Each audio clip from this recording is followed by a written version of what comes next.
بہت دور چلی جاتی ہیں اور ٹکی ہو جاتی ہے۔ وہ لفظ ٹکی استعمال کرتا تھا، یہ کہ ٹک جاتا ہے ایک جگہ پر اور نظروں سے اوجھل ہو جاتا ہے، مجھے دکھائی نہیں دیتا، صرف مجھے نہیں دکھائی نہیں دیتا بلکہ کسی کو بھی دکھائی نہیں دیتا، اور میرے ہاتھ میں صرف اس کی ڈور ہوتی ہے۔ تو اس نہ نظر آنے والے کی جو کھچ ہوتی ہے میرے ہاتھ میں، اس نے مجھے اللہ کے قریب کر دیا ہے، کیونکہ میرا دل پر اللہ کی بھی کھچ ویسی پڑتی ہے جیسے اس پتنگ کی ڈور میرے ہاتھ پر ہوتی ہے۔ اب دیکھیے کہ ہم جو بڑی کتابیں پڑھ کے، بڑا علم سیکھ کے، بڑے بڑے کیسٹ سن کے اور ولایت میں جھگڑے اور بحث و مباحثے کر کے آئے، ان کے پاس کچھ نہیں تھا۔ وہ جو ہمارا پتنگ باز سجنا تھا، وہ اسی کے زور پر ٹکی ہوئی پتنگ کو، اس کے دباؤ کو محسوس کرتا تھا۔ وہ کہتا ہے اشفاق صاحب آپ کو کبھی کھینچ نہیں پڑتی اللہ کی طرف سے؟ میں نے کہا نہیں، ویسی تو نہیں جیسی تم کہہ رہے ہو۔ کہنے لگا وہ انسان کے دل کو ایسے کرتا ہے۔ میں نے کہا کہ نہیں اشرف، یہ تو ہمارے مقدر میں نہیں ہے۔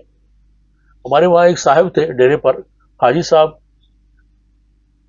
مجھے ان کا نام بولتا ہے، بہت خوبصورت ان کی آنکھیں تھیں، اور وہ وہاں رہے، کچھ تعلیم حاصل کرتے رہے۔ پھر ایک دن کہنے لگے میں واپس چلا جانا چاہتا ہوں آپ نے رحیم یار خان، وہاں جا کر میں کچھ لوگوں کو تبلیغ کروں گا اور جو کچھ میں نے یہاں سیکھا ہے وہاں جا کر ان کو بتاؤں گا، مجھے اجازت دیں۔ آپ نے کہا بالکل ٹھیک ہے آپ جائیں، لیکن میری آرزو یہ تھی کہ آپ کچھ اور یہاں ٹھہرتے اور ہمیں خوشی ہوتی۔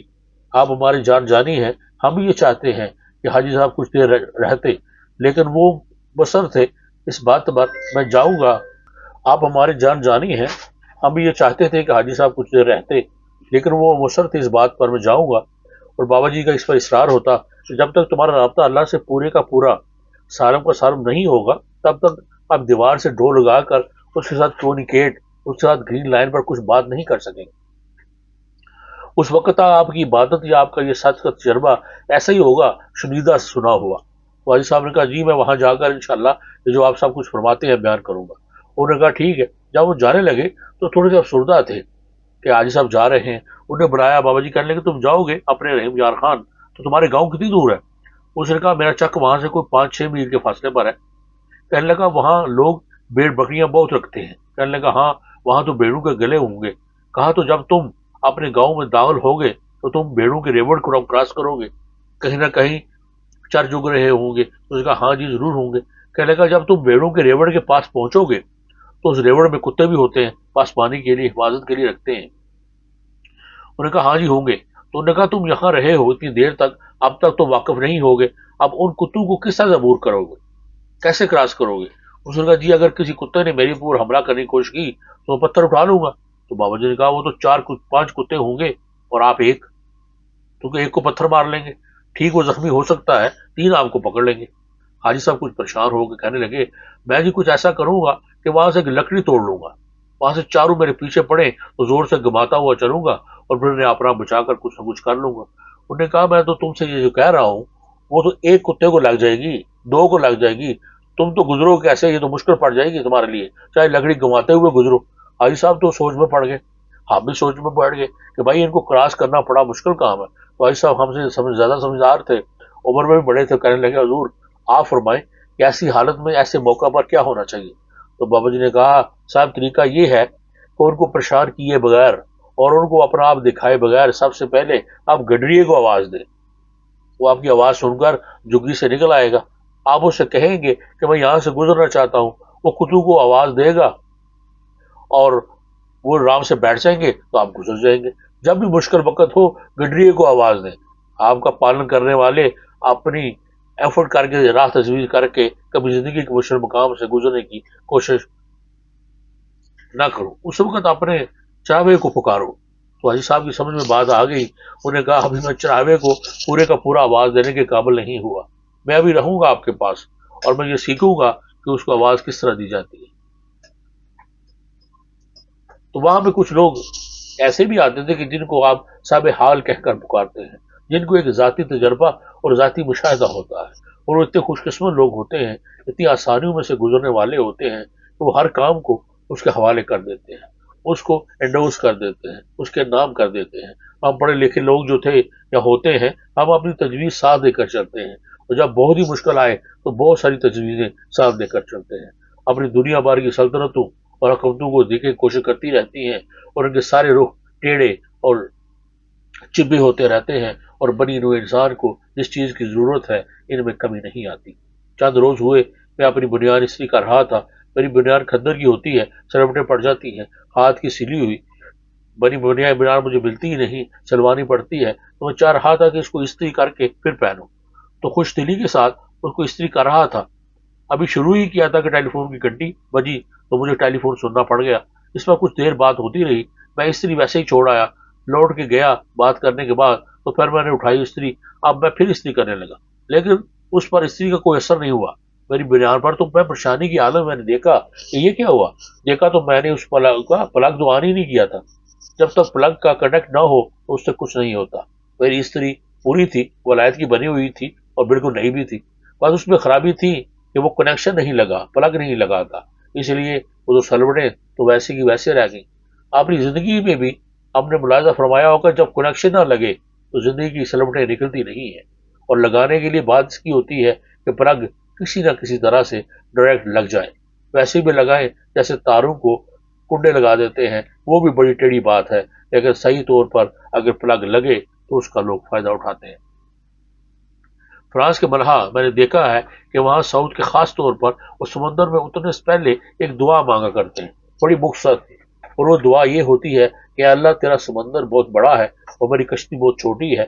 بظاہر یہ معمولی سی دعا ہے، لیکن اس میں اتنا اعتراف ہوتا ہے اور اتنی قربت ہوتی ہے خدا کے ساتھ ان کی، اور اتنا رابطہ ہوتا ہے کہ جب وہ اترنے لگتے ہیں، وہ سعود فرانس کے لوگ اس یقین کے ساتھ ہوتے ہیں کہ یہ واقعی اس اللہ کا سمندر ہے اور وہ اس کا مالک ہے، اور میری جو کشتی ہے یہ واقعی چھوٹی ہے اور اتنا بہت برداشت نہیں کر سکتی اتنا کہ اسے کرنا چاہیے۔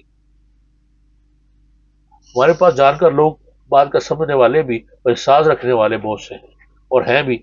مجھے ایک واقعہ یاد آتا ہے جان کر لوگوں میں سے ایک کا۔ میرے ایک دوست سے، سلطان راہی ان کا نام تھا، آپ نے ان کو فلموں میں دیکھا ہوگا۔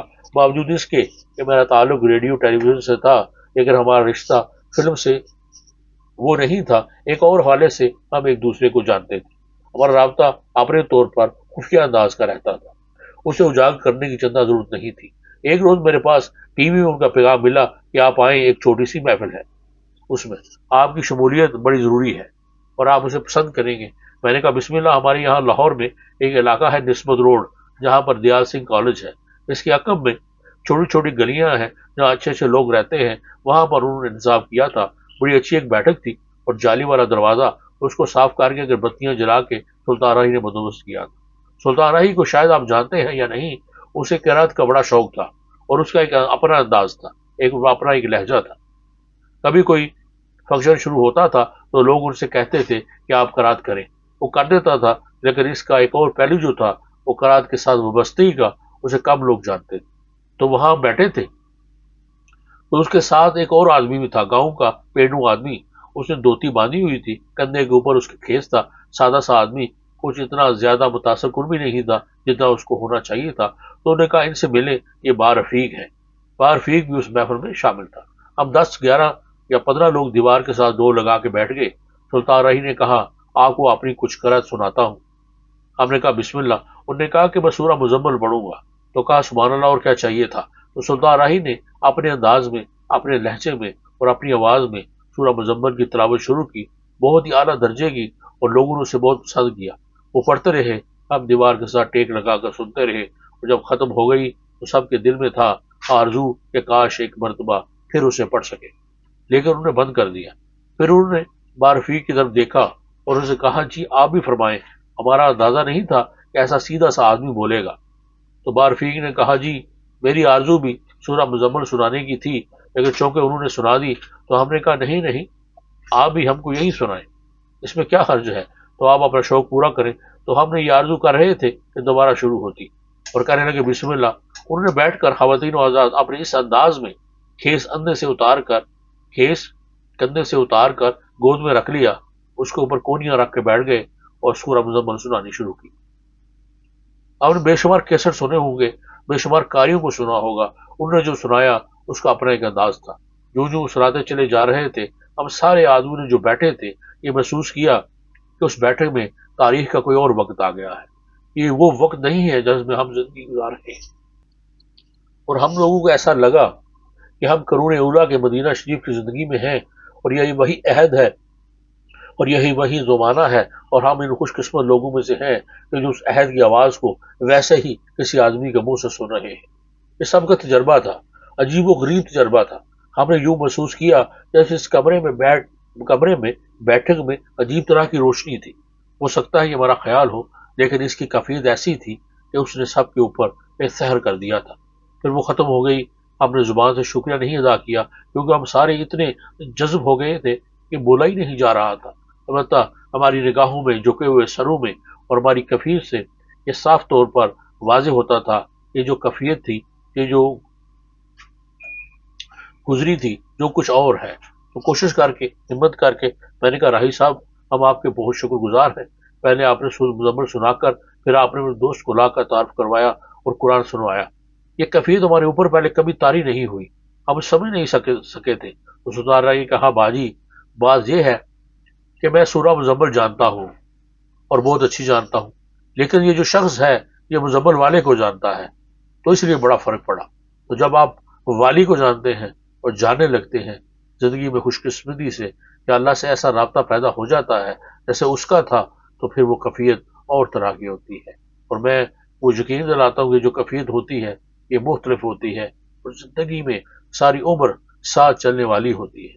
میں نے اپنی خوش قسمتی کا اظہار جب بھی کیا تھا، اب بھی کرتا ہوں کہ میں نے ایسے لوگوں کو دیکھا ہے جن کی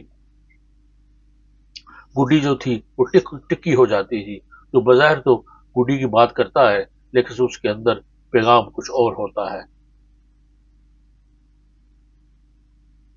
اللہ تعالیٰ ہم سب کو آسانیاں عطا فرمائے اور آسانیاں بانٹنے کی توفیق عطا فرمائے۔ اللہ حافظ۔